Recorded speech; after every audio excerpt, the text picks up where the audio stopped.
Assalamualaikum warahmatullahi wabarakatuh.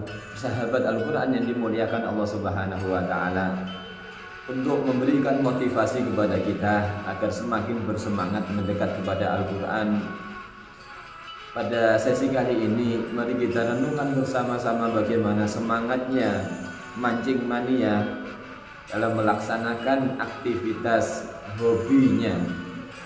Walaupun hobi itu hobi duniawi yang belum tentu mendapatkan pahala di sisi Allah Subhanahu wa Ta'ala, tetapi kita melihat bagaimana semangatnya yang luar biasa itu yang harus menjadi inspirasi bagi orang-orang yang apa yang dilakukannya jelas hasilnya, jelas manfaatnya, jelas mengantarkannya ke surganya Allah Subhanahu wa Ta'ala, insyaallah.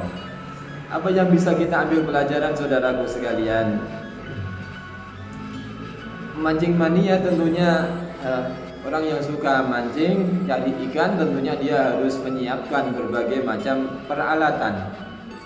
Entah itu berupa alat pancingnya, umpannya, kendaraannya, bahkan mungkin kalau mancingnya di tengah laut dia harus bisa nyewa perahu, nyewa kapal dan sebagainya. Nah, inilah modal yang dikeluarkan tentunya tidak sedikit. Alat pancingnya tentunya menjadi alat pancing yang istimewa. Semakin besar targetnya maka semakin baik pula alatnya, semakin baik pula umpannya. Demikian juga kita orang-orang yang ingin menggapai ridho Allah Subhanahu wa Ta'ala melalui kitab suci Al-Quran, kitab yang mulia ini dengan target yang besar, yaitu surga yang tertinggi. Tentunya ini bukan target yang main-main, saudaraku sekalian.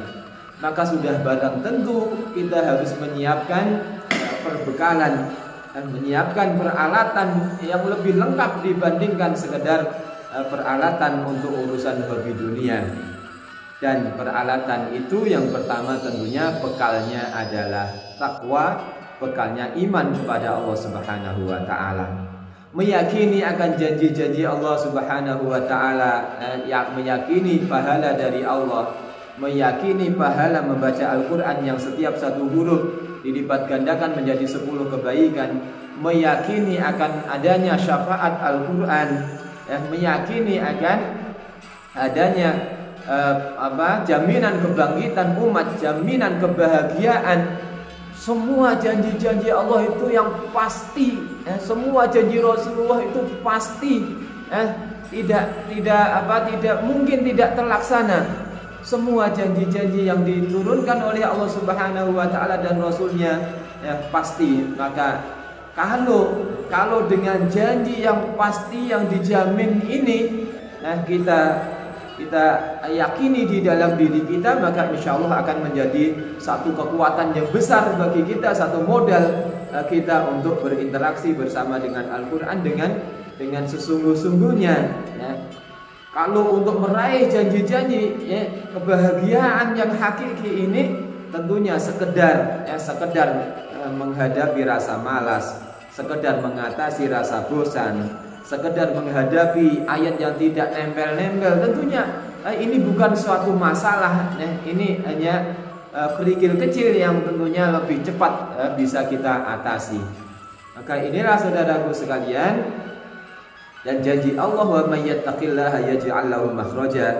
Dengan ketaatan kepada Allah, maka yakinlah Allah akan membukakan berbagai macam jalan yang bisa jadi jalan itu tidak kita sangka-sangka. Maka jadikan keimanan itu kuat di dalam diri kita sebagai modal untuk berinteraksi bersama dengan Al-Quran. Selanjutnya, saudaraku sekalian, orang yang hobi mancing mestinya tidak sembarangan dia meletakkan kailnya. Dia akan mencari tempat yang kira-kira banyak ikan di sana, menjadi tempat yang nyaman, menjadi tempat yang menjanjikan untuk dia menghasilkan apa yang dia inginkan, apa yang dia cari. Demikian juga modalnya bagi sahibul Quran, tentunya dia harus pandai-pandai mencari tempat yang nyaman. Bagi pelajar, carilah pesantren, carilah sekolah-sekolah yang memang bisa mendukung cita-cita Anda akan tercapai. Carilah guru yang ya, bisa menginspirasi Anda sehingga Anda bisa terus bersama dengan Al-Quran. Demikian juga waktu, ya, waktu untuk berinteraksi bersama dengan Al-Quran. Ya. Tentunya masing-masing orang berbeda, saudaraku sekalian.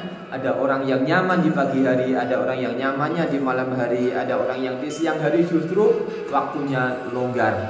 Maka carilah, sesuaikan dengan kondisi diri Anda.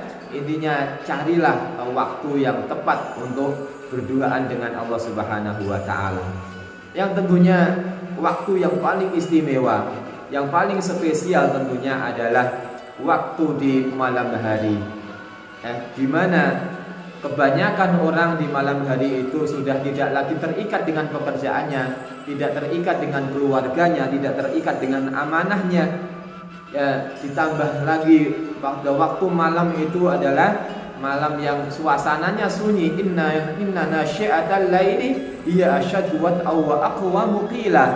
Ya, di waktu malam itulah waktu yang kita lebih bisa konsentrasi, lebih memungkinkan kita untuk lebih mendekat kepada Allah Subhanahu wa Ta'ala. Di waktu yang sunyi itu hati kita lebih mudah untuk terkait dengan panggilan-panggilan Allah Subhanahu wa Ta'ala. Dan sesungguhnya di malam hari inilah Allah Subhanahu wa Ta'ala menyampaikan hamba-hambanya yang istimewa itu bangun untuk mendekatkan diri kepada Allah. Tatajafa junubuhum 'anil madaji'i. Lambung-lambung mereka jauh dari tempat tidurnya. Untuk apa? Untuk mendekat zikir kepada Allah Subhanahu wa Ta'ala, untuk berdoa kepada Allah Subhanahu wa Ta'ala.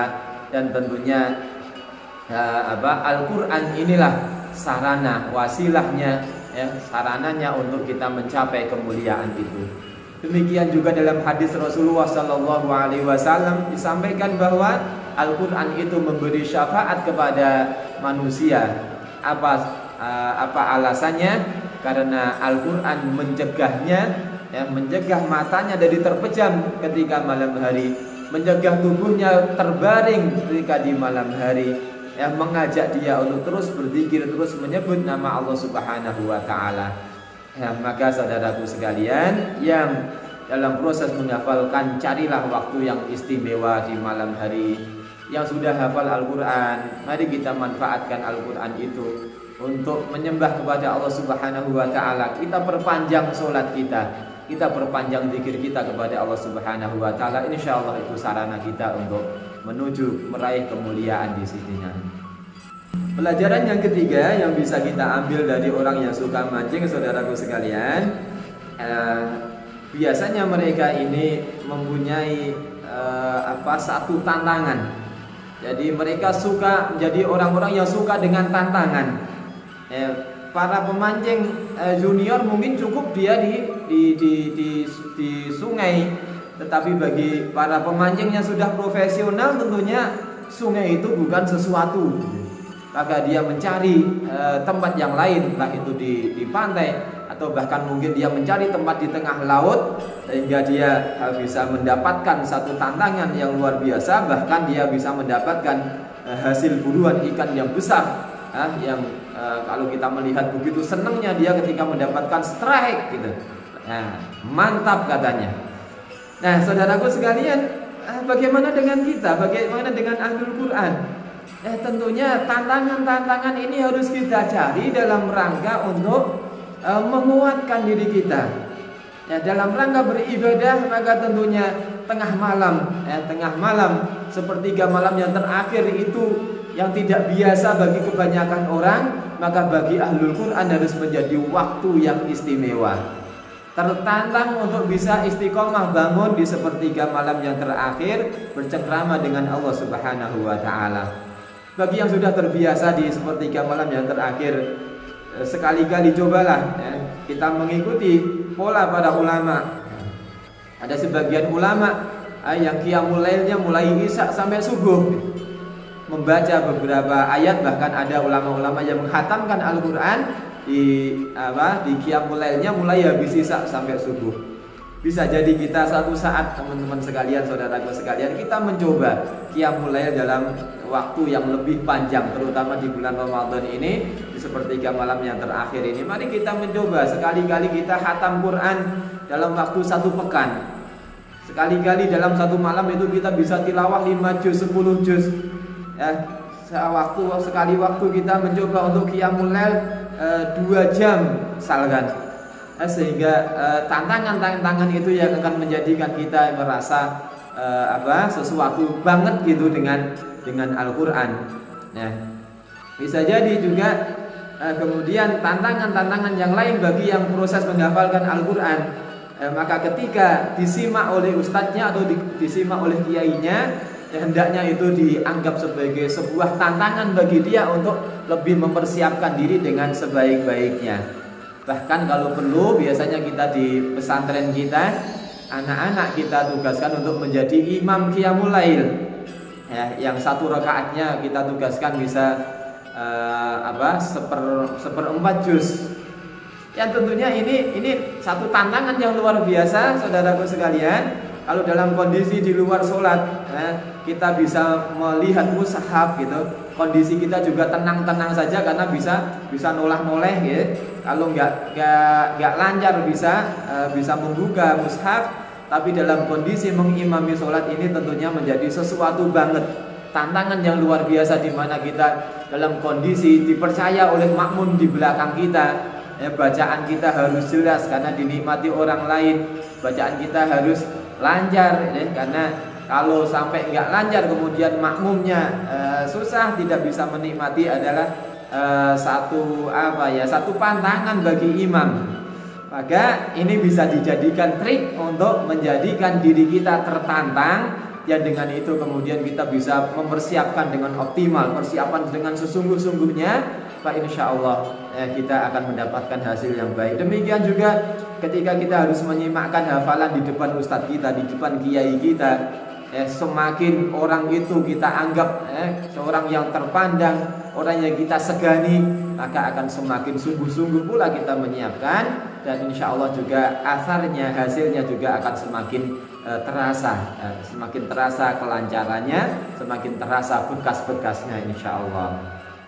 Yang keempat pelajaran yang kita ambil, saudaraku sekalian, bagi mancing mania tentunya setelah dia berikhtiar, tentunya diikuti dengan kesabaran. Ini juga pelajaran yang penting bagi kita. Memancing itu sabarnya luar biasa ya, walaupun berjam-jam itu tetap saja dia menganggap itu sesuatu yang biasa.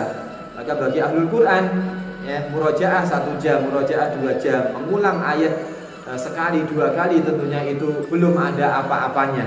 Malu kita kalau 1 jam 2 jam kemudian sudah merasa capek, merasa ngantuk. Padahal orang yang mancing, yang hanya mengejar kesenangan dunia, hanya sekedar melampiaskan hobi duniawi aja, sabarnya luar biasa. Kita yang ingin menggapai surga, yang ingin menggapai tingkatan tertinggi di sisi Allah Subhanahu wa taala, tentunya kesabarannya harus lebih berlipat daripada orang-orang yang mengejar dunianya.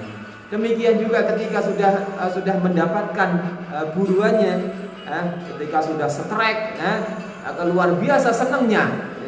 Ya, kalau kita sambungkan dengan para ahlul Quran, ya, kalau kita sudah mendapatkan hafalannya sudah lancar, maka jangan lupa bersyukur kepada Allah Subhanahu wa taala. Karena kesyukuran itu adalah sumber dari keberkahan. Ingat bahwa hafalan yang nempel ke dalam hati kita itu bukan semata-mata karena kita, bukan karena kehebatan kita, bukan karena kecerdasan kita, bukan. Hanya karena Allah Subhanahu wa taala yang memilih diri kita untuk diamanai Al-Qur'an itulah kemudian Al-Qur'an dititipkan oleh Allah kepada kita. Maka wa itta'adzana rabbukum la in syakartum la azidannakum. Kalau kita pandai mensyukuri, maka insyaallah Allah akan tambahkan kenikmatan-kenikmatan yang lainnya. Kalau hari ini sudah baru hafal 1 juz, insyaallah nanti akan ditambah 2 juz. Kalau hari ini sudah hafal 30 juz, insyaallah akan diturunkan kembali kenikmatan yang lainnya, kenikmatan dalam beribadah sholat, kenikmatan dalam hal akhlak, kenikmatan dalam memahami ayat-ayat, ya, kenikmatan dalam tadabbur dan kenikmatan-kenikmatan yang lainnya.